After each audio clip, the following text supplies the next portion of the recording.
நம்ம நாமக்கல் மாவட்டத்திலிருந்து சுரேஷ் சர்மா ஐயா வந்திருக்காங்க. அவங்கள வருக வருக என வரவேற்கிறோம். ஜோதிட கருத்துக்களை மிக தெளிவாக பேசக்கூடிய ஐயா அவங்க இப்போ அவங்க கருத்துக்களை பதிவு பண்ணி வந்திருக்காங்க. அவங்கள வருக வருக என வரவேற்கிறோம்.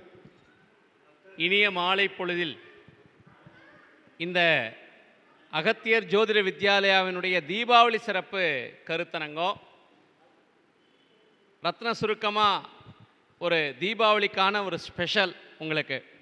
ஐயா இப்போ பேசினார், அகம் சார்ந்த வாழ்க்கையும் புறம் சார்ந்த வாழ்க்கையும் பொருள் சார்ந்த வாழ்க்கையா, எந்த விதத்தில் உன்னுடைய ஜாதகத்தை நீ பகுப்பாய்வு செய்து கொண்டா இந்தந்த காலத்திலே பருவம் அறிந்து பயிர் செய்வதைப் போலே உன் வாழ்க்கையில் எதை எப்போ செஞ்சால் அது ஸ்திரமாக இருக்கும் அப்படின்னு நீ ஜோதிடரை அறிந்து கேட்டு தெரிஞ்சு பண்ணிக்கணும் அப்படின்னு சொன்னார்.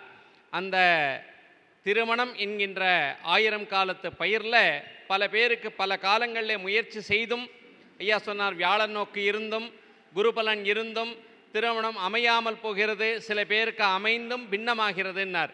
அது மாதிரி பல பேருக்கு பல காலங்களில் முயற்சி செய்தும் திருமண தடை ஏற்படுகிறது. இந்த திருமண தடைக்கான விஷயங்களுக்கும் தீபாவளிக்கும் ஒரு தொடர்பு இருக்குது. திருமண தடையை நீக்கும் தீபாவளி திருநாள் எப்படி அப்படின்னு சொன்னால், தீபாவளிக்கான விஷயத்தினுடைய சாஸ்திரம் என்ன சொல்லுதுன்னா, நரக சதுர்தசி தினம் அப்படின்னு சொல்கிறது. அன்றைக்கி ஒரு நாள் தான் விடிகாலையில் சுடு தண்ணியில் குளிக்கணும். மற்ற நாள்லாம் நம்ம பச்சை தண்ணியில் குளித்தாதான் உடலுக்கு ஆரோக்கியம். ஆயுர்வேதம் அன்றைக்கி தைலம் தலையில் எண்ணெயை தேய்ச்சி குளித்து சுடு தண்ணியில் குளிக்கணும்னு சொல்லுது.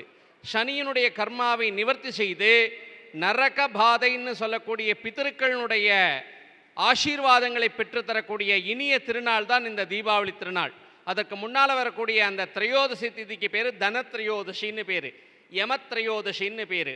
பித்திருக்கள் சாபம் வம்சத்திலே இது மாதிரி பின்னமாகி திருமணத்தடை இல்லாமல் திருமணத்தடையினால் பின்னமாறுது, திருமணமாகிய வாழ்க்கையில் பின்னமாறுது, சந்நியாசம் பூண்டு கொள்வது, இப்படி பித்திருக்களுடைய கர்மாக்கள் பூர்த்தியாகாமல் இருக்கக்கூடிய பித்திருக்களுக்கெல்லாம் அந்த தனத்ரையோதசியில் நாம் தீபம் ஏற்றினால், யமனை உத்தேசித்து தெற்கு பார்த்து தீபம் ஏற்றினால் அந்த யமப்பிரீத்தியாக நரக சதுர்தசி இந்த தீபாவளி அதில் தொடங்கி அந்த யமத்விதியை அமாவாசைக்கு பிறகு மறுநாள் வரக்கூடிய அந்த த்விதியை வரைக்கும் யமனை கொண்டாட வேண்டியதாக நமது சாஸ்திரம் சொல்கிறது. இதனுடைய காரணமாக பித்திருக்கள் நம்முடைய குலத்திலே வம்சத்திலே வாழ்ந்து மறைந்த முன்னோர்கள் ஆத்மலாபம் அடைந்து அவர்களுடைய ஆசீர்வாதத்தினாலே இந்த வம்சம் தழைப்பதற்கு ஆசீர்வாதம் செய்கிறார்களாம். சரி, ரைட்டு, இந்த ஆசீர்வாதம் வந்துருச்சு அப்படின்னா உடனே கல்யாணம் நடந்துருமா?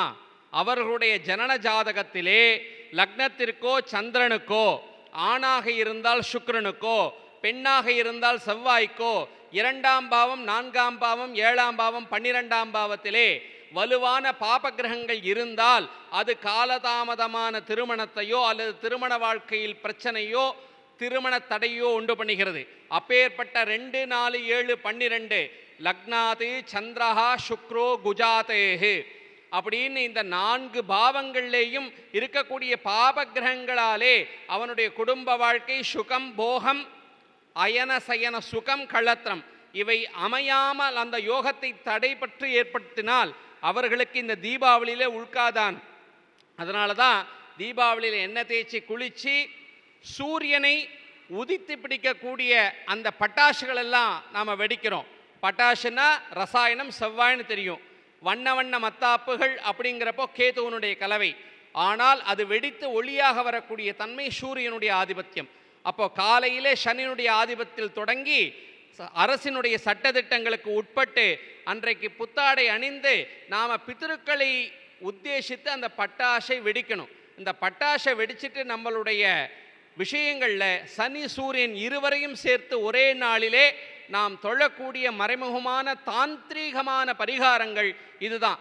யார் யாருக்கெல்லாம் திருமண முயற்சியில் இருக்கீங்களோ, யார் யாரெல்லாம் திருமண முயற்சி அடைந்து அதில் பின்னம் ஏற்பட்டு இருக்கீங்களோ அவர்கள் இந்த தனத்ரையோதசியிலே நல்ல ஒரு செவ்வாடை, அது சுமங்கலியா ஆண்களாக இருந்தால் சுமங்கலி பெண்களுக்கு, பெண்களாக இருந்தால் ஆண்கள் உடுத்தக்கூடிய ஆடையை கொடுத்து நல்ல கனிகள் ஸ்வீட் இதெல்லாம் சேர்த்து அவர்களுக்கு தனத்ரையோதசின் அப்படின்னு சொல்லக்கூடிய அந்த தீபாவளிக்கு முதல் நாள் மாலை நேரத்தில் தெற்க பார்த்து தீபம் ஏற்றிட்டு அந்த பிதர்களுக்காக வேண்டி தானம் கொடுக்கும் பட்சத்தில் அவர்களுடைய சனி கர்மா சூரிய கர்மாவானது குறைந்து அவர்களுக்கு ஜாதகத்திலே ஆண்கள் ஜாதகத்திலே சூரியனாலும் பெண்கள் ஜாதகத்திலே சூரியனாலும் ஏற்படக்கூடிய திருமணத்தடை அதிகம்.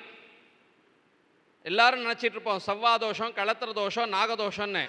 ஆனால் செவ்வாய், சனி, சுக்கிரன், ராகு மற்றும் களத்திர பாவாதிபதிகள் சூரியனோடோ எவ்விதத்திலேயும் தொடர்பு கொண்டு விட்டால் அவர்கள் திருமணத் தடையிலே சிக்கி உழல்கிறார்கள்.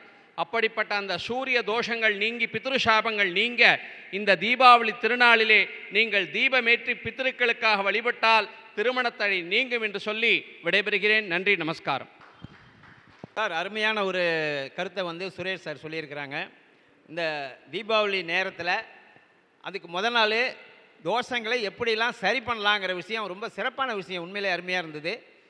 சுரேஷ் சாருக்கு நன்றி. நான் சொன்னபடி ஐயா பேசுகிறாங்களா?